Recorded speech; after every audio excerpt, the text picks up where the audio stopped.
I recently published a video on my YouTube channel about the benefits of minimalism and received an insightful comment about a key benefit I had missed. The viewer described this benefit as being nothing to lose. The idea that removing our attachment to our possessions allows us to live free of fear of losing our possessions and gives us the security that even if we were somehow to lose everything, we would be okay. This seemed like a worthy concept to unpack in more detail during today's episode.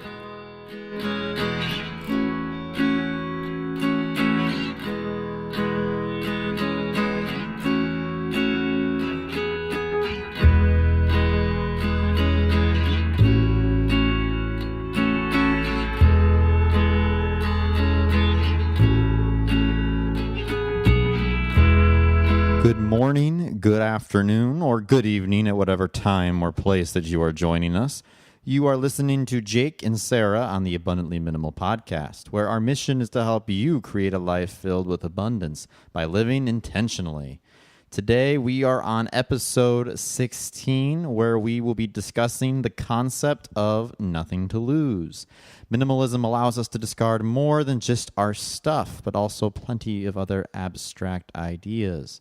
We will talk about letting go of fear, sentiment, unwarranted costs, and attachment.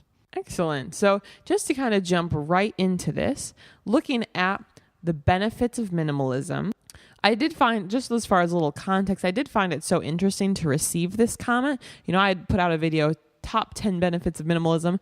Obviously, that answer is going to vary for a lot of people, but it was one of the most interesting comments I received on the video, and I think really is insightful to think maybe, honestly, this is the best benefit of minimalism. Yes, it removes clutter from your home. Yes, it helps you reduce stress. Yes, it helps you save money, like all those other things.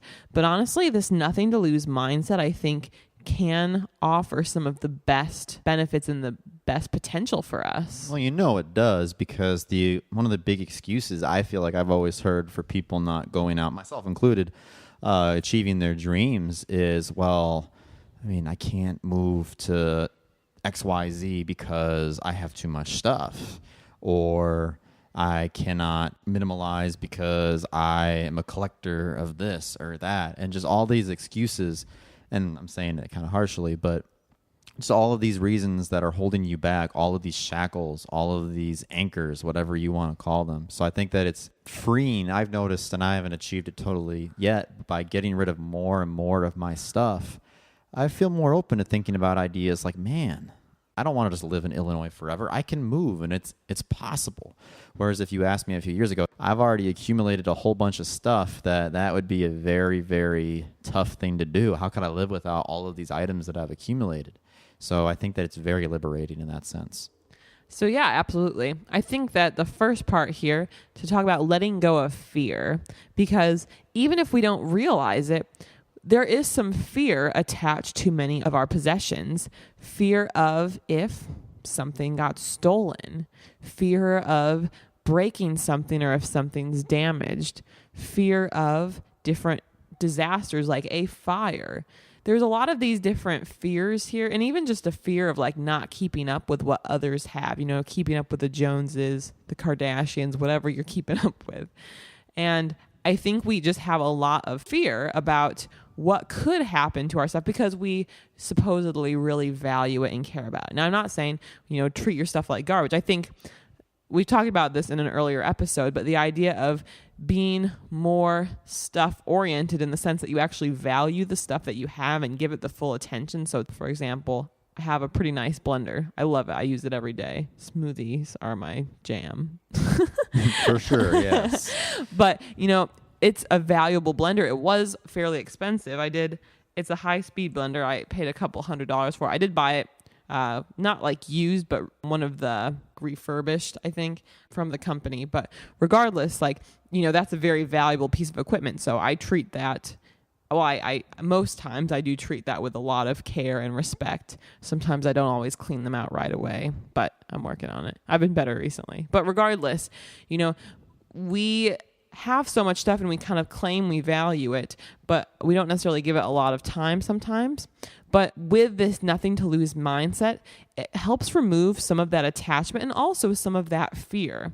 So when you've got less, you don't have to worry as much about theft, for instance. I know I've even had conversations with Jake. If anyone was to ever, especially thinking in the future, if anyone was to ever break into our house, I feel like if someone ever broke into a minimalist's house, I feel like they'd be grossly disappointed because there wouldn't really be much to steal. I mean, yes, like I have a computer and other valuable things, but the idea is you have less.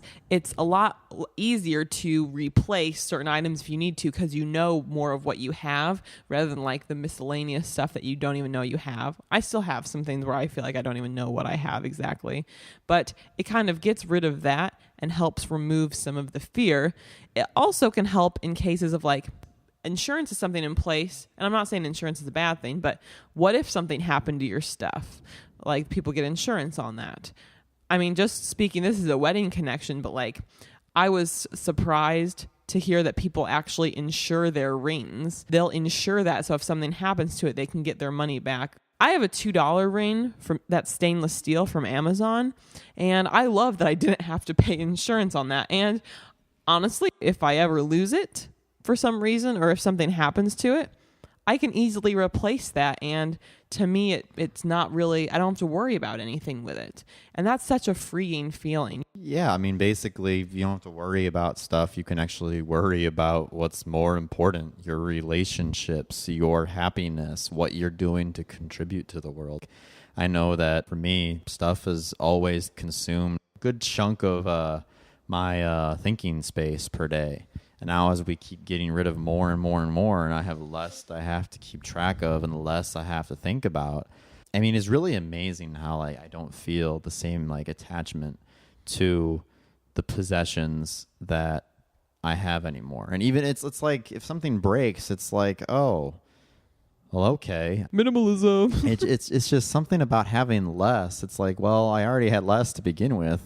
And so it's less overwhelming to have to then replace maybe that particular item, so to speak. And it's nice. It's freeing for sure. And I think not keeping up with people, some way I also think about it too. And I think this helped me even before we got into minimalism a little bit. It's like, I mean, how many people that have all the latest gadgets are ever going to be at your home and then judging you on what you have? Chances are if those people, I wouldn't be friends with them in the first place, and then they would never know what I may or may not have. I guess it's just something I think about in my mind. I mean, the people who really love you and care about you, they may make jokes about that you're living like in the 1990s with what you have or whatnot, but they're not going to care. I mean, if anything, it's kind of cool. If you appreciate the old blender or old telephone, video game system, TV, actually it would be cool if anyone still's rocking like one of those box TVs or anything. But I mean, who cares? There's a lot more important things than that. As long as it functions and does the job that you need it to do, even if it doesn't meet other people's standards. I mean, heck, if you're still finally watching VHS and using a VCR and that serves your purpose, that's great. We're not necessarily looking at that kind of upgrade. I mean, I think people get sucked into like the cars and then the latest phones. But I think just kind of to build off what Jake was saying, the idea of, yeah, those are easy metrics that people can use to value like who's cool, who's got the money, whatever it is. But one metric that is tougher to measure and I think maybe is hidden, I don't know, I can't speak for everyone, but you know, the metric of happiness. And I think many people would agree, again, money doesn't buy happiness. So even though these certain families maybe seem like it's all perfect and they've got the fancy stuff and the beautiful home and everything, that happiness may just be a facade or maybe is just covering up for a really miserable family or a marriage that's failing or anything like that. So I think really, even though it can be challenging, especially depending on like the neighborhood you live in, I think it's really important for us to remember like what actually matters and focus on sense of purpose in life and our happiness, measuring it by those metrics. Yeah, purpose doesn't come through stuff because truly nobody cares about what stuff that you have at the end of the day. And if they do, they're not really worth hanging around with, in my opinion, to begin with. Jumping to our next topic here, letting go of the sentimental. I think that minimalism really helps you from feeling guilty.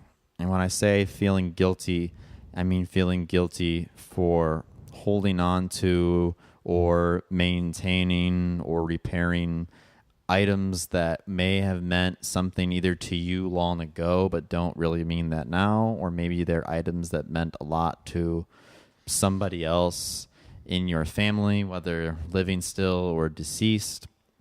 And it really helps you understand, look, this item's not adding value to my life. If every item that you have is supposed to be a tool and is supposed to have a purpose that is to benefit you, then it makes it easier to let go of those items that aren't serving that purpose. An item either, to my mind, has two purposes. Number one, the most important, is it's a tool that benefits your life. It makes it easier. Useful. Number two, it should entertain you or bring you joy in some way. If it's not like a tool, like, like a fork or a knife that that's a useful thing. Well, that's what I'm saying. A fork or a knife, I think I used the fork as an example before. Most people don't think of their forks or knives as entertaining items that bring them joy. They're there just because of a purpose to help you eat your food and make the experience joyful. But maybe there's something else, I'll use something I used to have, like an old teddy bear I used to have. It served a purpose when I was younger because it was there for me to snuggle up with when I was sleeping way back in the day, little Jake. But now it just sat there in a plastic tub and didn't really serve a purpose. It wasn't even on display because I'd like to think I've grown beyond the phase of teddy bears. And so therefore it just took up a bunch of space. And so somebody else can definitely get use out of that teddy bear still a lot more than I will. And so thinking about it from the generosity standpoint, it makes sense for me to donate it so that way somebody else can benefit and use it. Some other kid can use it, or adult, not passing judgment. And me, I've got less space that I have to haul around. I'm thinking right now with the move that we have to make, I don't want to be hauling around all this extra stuff that I don't need. I only want to be transferring items that either are of use to me or bring me joy. And items, they can switch around as far as whether or not they do that. So I think you eliminate a lot of that guilt. Absolutely. Just thinking that you may have to also reevaluate items as you move through different stages of life. So as Jake was describing, that teddy bear used to be in his childhood was of great use to him and brought him a lot of joy. But as time moves on, certain things become not as valuable. And that could be true with really any category of items. It's just kind of the part of the growing process. Hopefully we continue growing, learning more about ourselves and what our needs are, what makes us happy. And sometimes certain things just aren't making us happy or aren't being useful. And we have to be okay to allow ourselves to let go of those. Something else that it really cuts out on, storage. Whether or not you're thinking storage in a closet, in your attic, in your basement, in your garage, or maybe off-site of your home, like a storage unit. Minimalism is just great in that regard because usually all of the items that you put into storage, I would bet a good chunk of them, they're there because you feel guilty about getting rid of them. They're not there because you enjoy them in most cases. Because if you enjoyed them, they would be in your home and you'd be actually looking at them and viewing them and so on and so forth.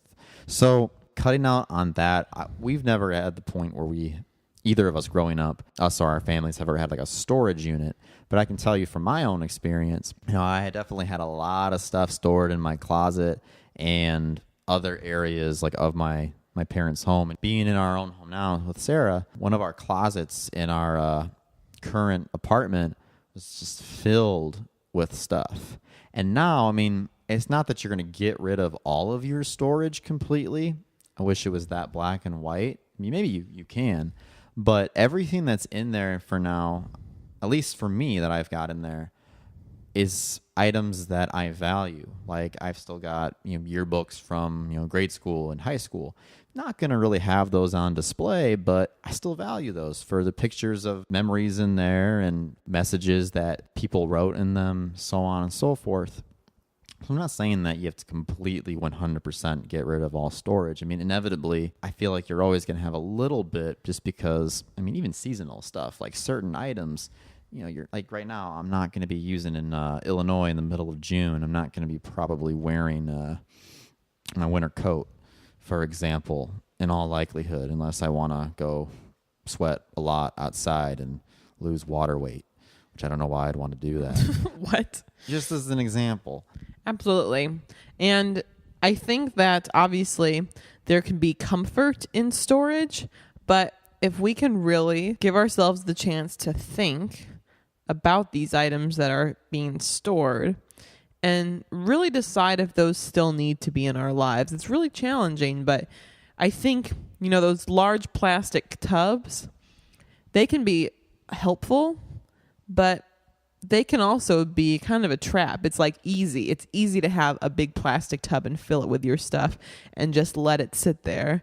But again, I think there's more to life than living that way. I mean, we have a couple plastic tubs. I know one of my current goals in transitioning between teaching jobs this summer, and we have a lot of our school stuff at home, and I do have a couple tubs with just like a lot of papers that I really need to go through from different things I'm teaching or I've taught.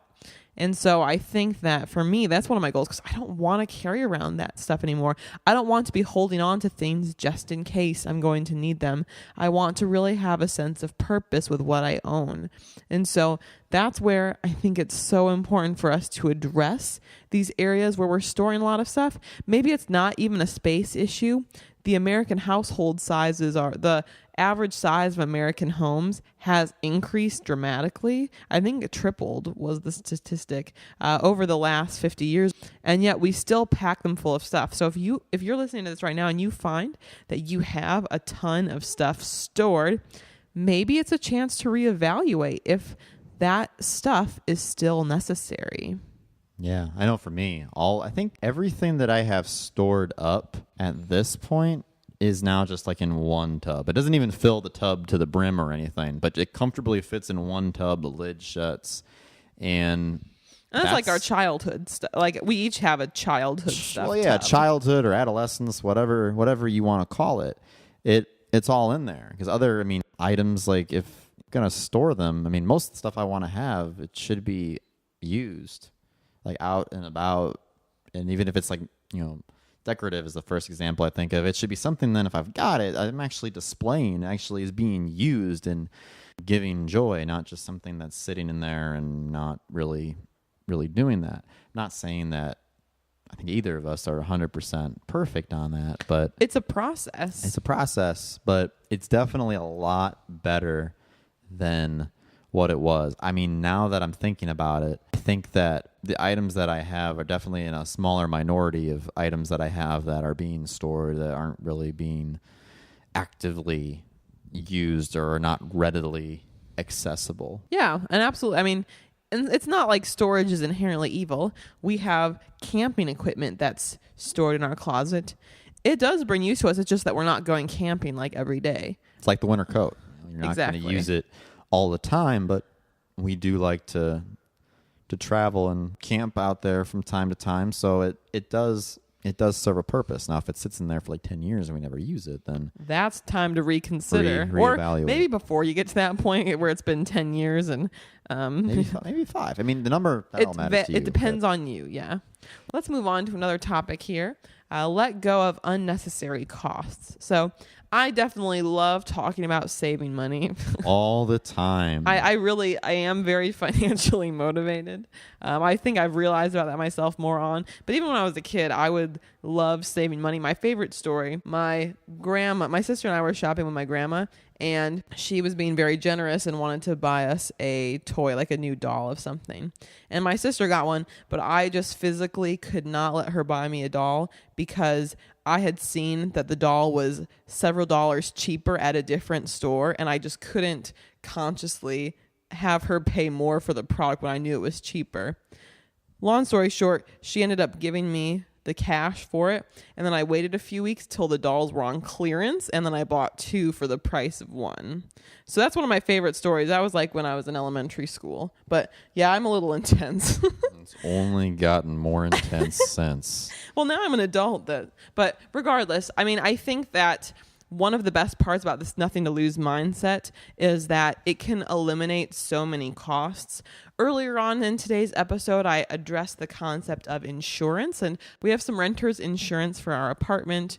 We have car insurance. We have health insurance. So we have insurance. I'm not saying it's inherently evil, but just thinking about if you reduce the amount of stuff you have and eliminate the unnecessary things, the idea that you don't have as much fear of losing some of these things or the need to replace them necessarily. And the ring example, like a wedding ring example, is perfect. Now I know people like their bling.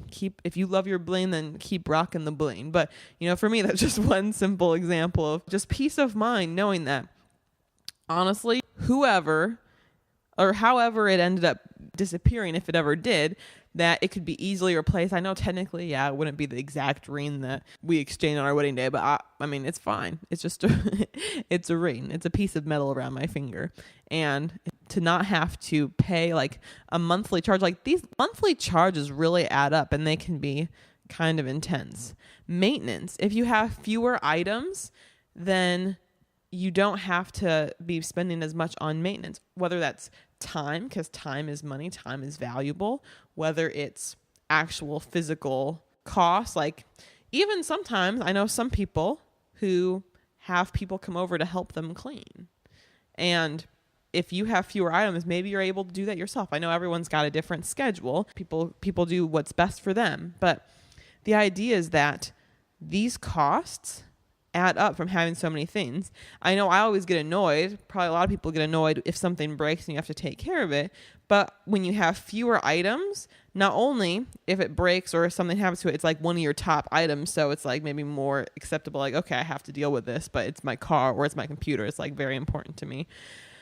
So, I mean, I think there's that side of it. But then also if you have fewer stuff, then you don't necessarily have to be fixing things as much. Or, I mean, there's also, going back to the blender example, for many years, I just was using the cheap blenders. Like you buy, it's like a $30 blender and they last for maybe a year. I mean, I make a lot of smoothies and whatnot, but then you buy a new one and then year after year, like things keep breaking. It's like when you can kind of invest in like the higher quality or better version of it and then it sticks around and lasts.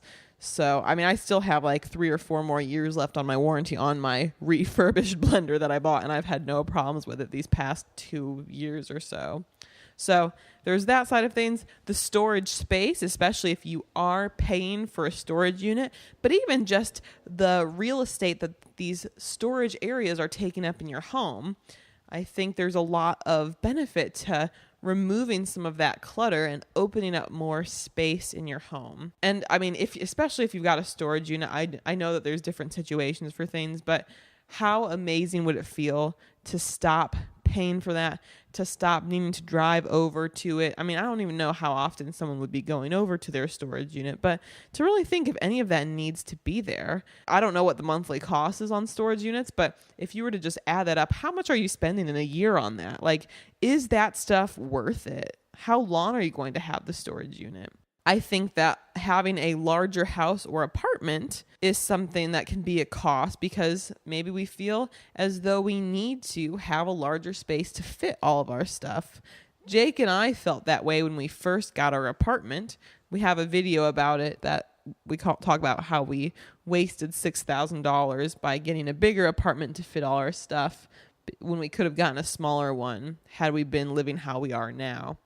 I mean, I know that's not as big of a expense as some probably have, but the idea of get the space you need, not the space that your stuff needs. Like think about what you need, not necessarily your stuff. And I think it's kind of interesting because you have ever traveled. I don't know if this is you, but there's been some times where Jake and I have traveled, whether it's like an Airbnb, we're staying at someone's apartment, or even in a hotel, I suppose. Maybe we just have a backpack with us, but like we're fine. We have everything that we need, like quote unquote need, even though we left most of our things back at the house or apartment. So what we actually need is a lot smaller than we probably think it is.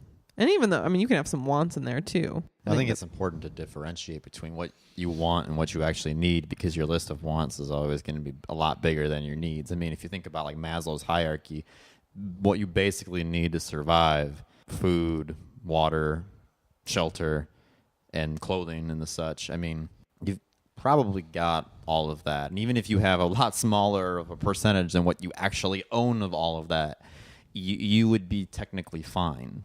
And it's very easy to with our consumerist culture is we lose sight of the fact that, I mean, just watching other animals out and about, like that where they spend most of their time just trying to meet their basic needs. I mean, they don't need the biggest flat screen TV to survive, or they don't need to have 20 different or 50 different or 100 different food options, you know, in their refrigerator technically. I mean, they're just scavenging out there for what they can find, some basic nuts and berries and other animals or whatever it is that they're looking for. So just keeping that in mind, I think. And just something else I'm thinking about, and I wish I could remember the study or the source of where this comes from. Some group or organization or individual, I don't know who, they did this study where they showed like a layout of a house, and they were able... I was going to talk about that. That's from the Minimalist documentary. Minimalist documentary. I knew they had it. I don't know like if it came from somewhere else or they got it, but basically it like showed in the house like where people spent the most space in their house, and I think they were able to measure it based off of like the temperatures, the heat that's in there. It was heat maps.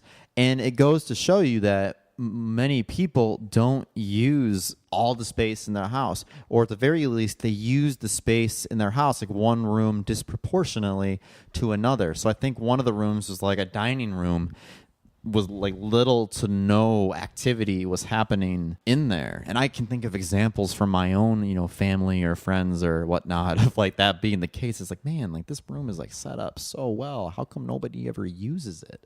It's just kind of there. Well, and in the study, they found people, at least the people in the study, were only using about 40% of their home, like 90% of the time. I mean, it's very, very interesting. And I can even think of like in our own house, we have, apartment, we've got like a 2-bedroom currently, 2-bedroom, 1-bathroom. And while I think that second bedroom area, we've got it like set up as an office. I mean, even just thinking about that, you are hardly ever in there. Oh, yeah. I'm only in there if like I'm working on something for work or whatever else it may be. But even then, oftentimes I find myself favoring being in the living room or at our kitchen table or whatever it might be. That technically we can, and we're planning on going without that room. And the items that we have in there now, I mean, when we first moved in, it was like literally like a junkyard. We were using it for storage. We shut the door because we were embarrassed about like how much stuff was in there. And now we've gotten rid of enough in there that at least like all the fixtures that are there, like the big furniture, which isn't even that much now at this point. I think it's like a desk and a chair and a bookshelf. Everything else that was in there, we pretty much got rid of, or it's like stuff from our jobs, since we're currently in transit of jobs as well. That's going to go back to, you know, those classrooms or whatnot.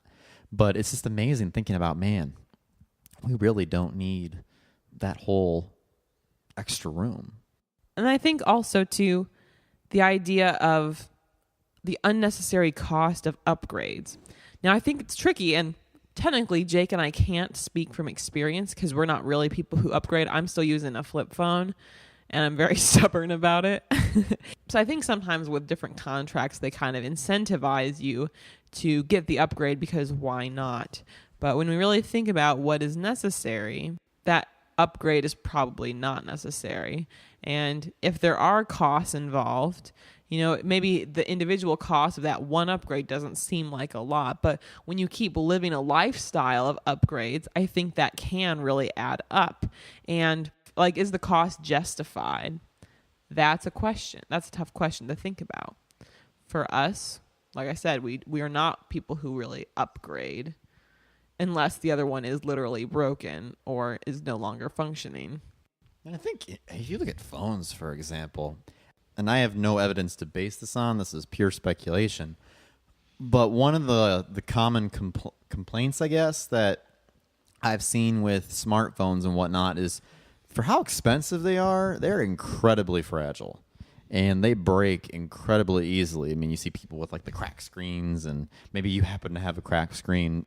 I think that part of it is that these phones are made so delicately because the majority of people who buy them only plan on having them for like a year or two, however long it is, until their contract says that they can go ahead and renew for an upgrade or a better phone and whatnot. And just right there, unconsciously, people are being taught to not value their stuff. Oh, it drops and broke. Well, I'm only going to have it for maybe another 6 months, and then I can get a new phone.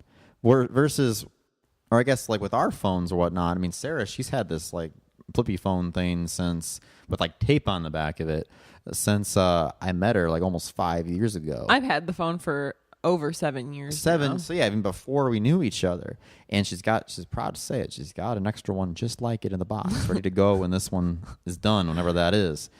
There's just a different kind of mentality. Not trying to put ourselves on a pedestal or anything, because we take care of our phones and other people don't. We're an endangered species, But, Jake. well, some people treat me like I am. Like, oh, you're like prehistoric with your like flippy phone. But at the end of the day, I think that, I mean, as a consumer culture, we're just like taught without even knowing that items that we shouldn't place too much stress upon them, which is good, except for the fact that we're in this consuming state where, well, when this one item breaks, I'm just going to treat it however I want to, get another item, treat it however I want to, and get another item. Whereas a minimalist, you share the same viewpoint as the consumerist in that maybe you don't value that item, like you don't place like all of your like attention on it per se, like it's like not like the be all end all of your life. But the difference is that, and it's kind of like a, I don't know if I'm using the right word here, paradox, but Sure. while you don't value it, like with all of your mind and soul, you do value it because you're not just out to replace it immediately. Like pretty much anything that I have, for the most part, clothes maybe being an exception because I'm trying to get better about the kind of fabrics I'm wearing, I don't replace it unless it has to be replaced in, I'd say, 90 to 95% of the cases. And even with something like clothes, which I guess is my weakness, whatever I'm purchasing now, I'm thinking very actively about it as this is going to be something that I'm going to have for the long haul, and that I want a higher quality, a healthier type of like fabric for me, for the workers who are creating it, for the environments, like the organic cottons, hemps, and all of that of the world. And so making sure that whatever I do purchase and that I'm getting rid of and replacing it with, it's not something that I'm immediately just going to discard and do the same thing for something else. So I think just when you get into that mode of when you're buying intentionally versus when you are, oh, I guess I'm due for this upgrade, or, oh, I want this, I want that. I think that's something that a minimalist lifestyle really helps you kind of nip in the bud a little bit, or it really makes you, and like almost not overnight, but you kind of just notice that it happens. It's like for the first time, you're really carefully thinking about what you are bringing into your life. I don't want to say junk, but trinkets that you may receive from other people, for whether it's like a birthday party or a wedding or another like gathering. Because you know how you can pick up little things. Like, little things can accumulate. So it's so easy for stuff. It makes me at this point think about like, man, like, you know, not like necessarily angry, but like I don't want this little like trinket, because I know that at the end of the day I'm just going to discard it. It means nothing to me beyond the short amount of time that it's, I guess if you'd even call it meaningful at the time. And it's something that, and not trying to bash anybody, because this consumerist culture just, it blinds us to even thinking about this kind of stuff. It makes it seem so normal. Yeah. There's so many things in society that seem normal, but if you really stop and question it, are incredibly messed up. And maybe this is one of them, where we're just kind of blind to the way that stuff accumulates and the way that it's perceived. Like the story of Stuff, I guess, little animated movie thing. It's kind of older, but the idea that with the stuff we own, there's a perceived obsolescence where at some point it's just like it's seen as obsolete, even though nothing's actually wrong with it. I really like that word choice there, by the way. Thank you. It was not original, but it sounded good, didn't it? It sounded smart. You want to continue on to our final? Let's go of attachment. Dun, dun, dun. Letting go of attachment. I think that It's kind of encompasses everything else that we've talked about in a way, except for maybe even not unnecessary cost. You keep it because of attachment in a lot of cases. But the biggest whole benefit, I think, to this minimalism thing for me is just letting go of attachment to things. And not that like I want to be like uncommitted to everything in life. And it's something that other like minimalists have advocated. But when you let go of attachment, what you've been attached to, what you've been focusing your attention on, you are now free to be more deliberate with what you actually focus your attention on, and make sure that whatever you're focusing your mindset on, it actually brings you value. So, I mean, getting rid of attachment to things, I think that that's been pretty much hitting the head throughout this entire podcast, and hopefully throughout all of our podcasts, that message is gotten across. So I don't think I need to say too much about that. We kind of talked about this in our last episode with relationships, but minimalism, it also not just lets go of attachment of things, but also can help you let go of attachments to people, which at first kind of sounds really negative because human beings, we're social creatures and we thrive off of interacting with other people. We're not meant to be just eternally alone. Meaning like getting rid of sounds bad, but breaking attachment with people that do not contribute to helping you better your life, or vice versa, I guess, trying to think selflessly here as well. But not feeling obligated to hang out with certain people, to spend time with certain people, to spend so much effort on certain people that you don't get value from. I think anybody that you are going to have in your social circle or you're going to have in your life, I mean, there should be a reason that they're there.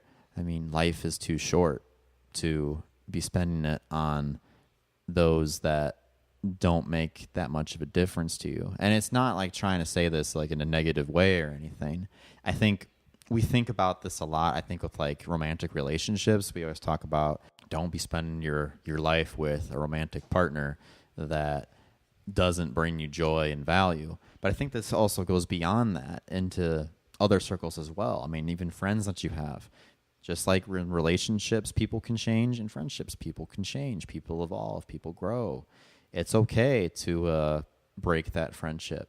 And I think to various degrees, we both have kind of realized is that it's not that like, you know, friendships in the past that we've had, like that they're completely meaningless, but just people grow and go in different directions, and that's okay. Value the time, at least what I try to do, value the time that you had with these people in the past. Don't live in the past, but value what you've gained from it, what you've learned from it, and just keep plugging away on the road ahead and being open to making new friendships and interacting with new people. And obviously keep those around you that are important to you, but it shouldn't be like obligatory, I guess is in the sense of the word. Absolutely. I think that attachment also to places can be a challenge. I know I do get kind of sentimental about different places, but you know, even the idea of like not feeling absolutely tied to a particular area makes you more flexible, and also just kind of opens you up to new horizons, new experiences. We talked about a benefit of minimalism being that it's easier to travel or move. And so the idea that you don't have to be absolutely stuck in being in a certain area, it makes you more flexible, that you can go to other areas, whether it's a job, whether it's a house or place of living. Yeah, and speaking of jobs, I mean, letting go of attachment to your occupation, letting go of this feeling. I know in my case, I've been a teacher for my adult life working career thus far. And currently I'm still going after, in this job transition, looking at staying in the profession, at least for the short term. But minimalism has really allowed me to think, man, is this something that I really want to commit like 30, 35 years blindly of my life to? If I'm not saying I'm not going to commit that amount of time to it. I definitely still might. But if I do, it's going to be intentionally. It's not just going to be because, well, I guess I hate it, but I'm just going to kind of stay with it. it should be because it does bring me some sort of value, or that I can sense that I am bringing other people in very important value that is worth it for me to continue to do this versus do something else where maybe I feel like I'm not contributing in that sort of way. But being willing to shift your identity, or being willing to, think beyond just the, when you meet somebody new at, like, I'm thinking of a wedding, 'cause that's what we recently were at. One of the questions that is inevitably asked is like the what do you do question. And, if you're going to answer with the job perspective, which, I mean, we all are beyond, and we're all worth more than our job. We all are more than whatever our job is. But, I mean, just realizing that that job can change, your identity can change. You don't have to, stay associated with that forever, which I think other people are definitely pretty good about switching around their careers and their jobs all the time. But for me, I think that's been very, very rewarding. Also, the idea of this attachment to your perfect vision of yourself. I think for me, growing up, I had this kind of vision of what I would be at this time. And I'm kind of there, but kind of nowhere near what I thought I would be for sure. It's kind of freeing when you get rid of that and just, you're going to be what you're going to be. I mean, not like just hands off, don't try to improve yourself, but just remembering you're your own worst critic, and other people see, I think, at least for me, a lot more than I knew certainly was there, or that I can see. And so I think it's important to just kind of remember that, not try to be perfectionistic, letting go of that, not letting go of like complete expectations and just letting yourself go and like, oh, I'm not even going to shower and just completely give up. Just the fact that you get up every day and that you're out there doing your thing, whether it's at work, whether it's with your family, whether it's within the community. You don't have to be perfect. You don't have to be, I think Bill Gates is awesome, but you don't have to be Bill Gates to like make a difference in the world. You don't have to be known to anybody outside of your family to make a difference in the world. Like, your name doesn't have to go down in the history books. Most of us aren't going to be there. Most of us are going to be forgotten by pretty much everybody, 100 years after. Well, to be honest, most of us are not even known to begin with. Hardly anyone in the big scheme of things. And you know what? That's not even, if you think about it, it's just not even worth it. Maybe it is for some, but if it was absolutely the best thing in the world, then you wouldn't have celebrities that are constantly trying to hide themselves from the paparazzi and all of that stuff. If it was truly like the best to be well known and be seen and whatnot, just as long as you mean something to the people who are closest to you, as long as they recognize, who you are and what you're doing. More importantly, as long as you recognize and approve of yourself and what you're doing. I think then that it's easier said than done, but I think that that's more important than anything else, and helps also with the breaking attachment of the unnecessary people, going back to that.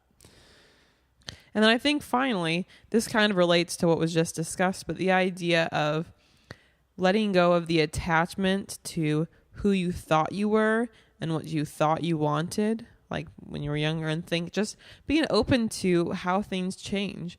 There are kind of surprises along the way, and it's okay. Like, I think even just thinking about what we are best suited for.